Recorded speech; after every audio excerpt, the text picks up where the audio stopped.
black onyx?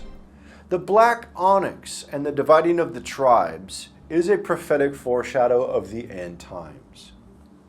The tribes' names are divided and placed on the black onyx stones. In Exodus chapter 28, verse 9, it says, "And thou shalt take 2 onyx stones and grave on them the names of the children of Israel." And it goes on in verse 10, it says, 6 of their names on one stone, and the 6 names of the rest on the other stone, according to their birth. Through the black onyx stones that would rest upon the priest's shoulders, they would be divided by the black stone, and their names would be divided into 2. Exodus chapter 28, verse 11. "With the work of an engraver in stone, like the engravings of a signet, shalt thou engrave the 2 stones with the names of the children of Israel. Thou shalt make them to be set in ouches of gold." And of the 2 prophets you see on the shoulders of Aaron was the 2 black stones with the names of the children of Israel split up and divided. Exodus chapter 28, verse 12. "And thou shalt put the 2 stones upon the shoulders of the ephod for the stones of the memorial unto the children of Israel, and Aaron shall bear their names before the Lord upon his 2 shoulders as a memorial." And it was Moses and Aaron who were responsible for gathering of the tribes of Israel. Exodus chapter 4, 29 and 30. "And Moses and Aaron went and gathered together all the elders of the children of Israel."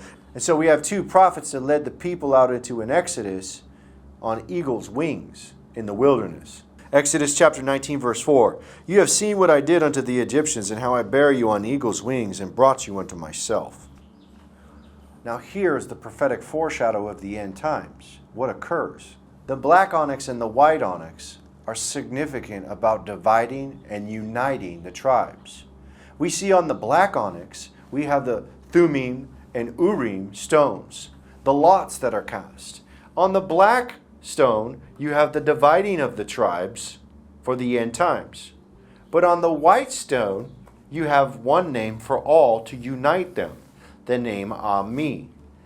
And in the end times, all those names of the tribes that were split up and divided by the black stone will be united under one name, under one white stone for the end.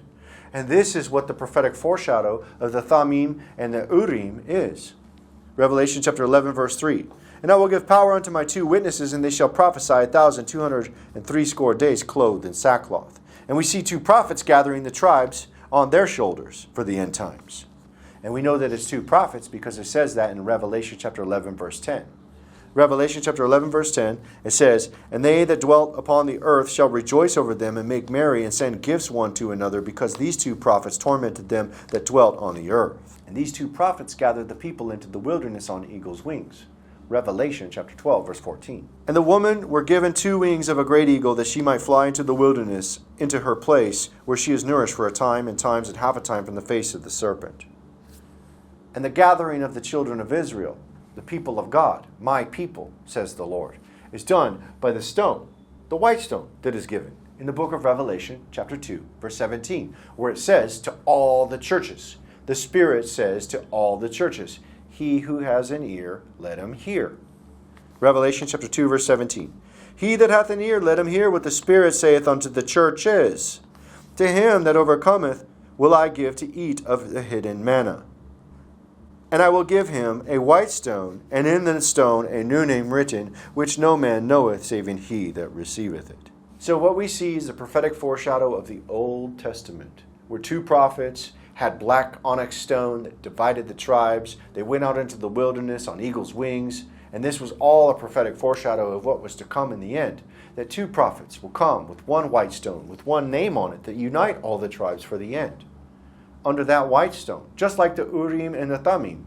And this is the prophecy of the end that is revealed through the Scriptures throughout the time of the past. And this is the prophecy of the black onyx.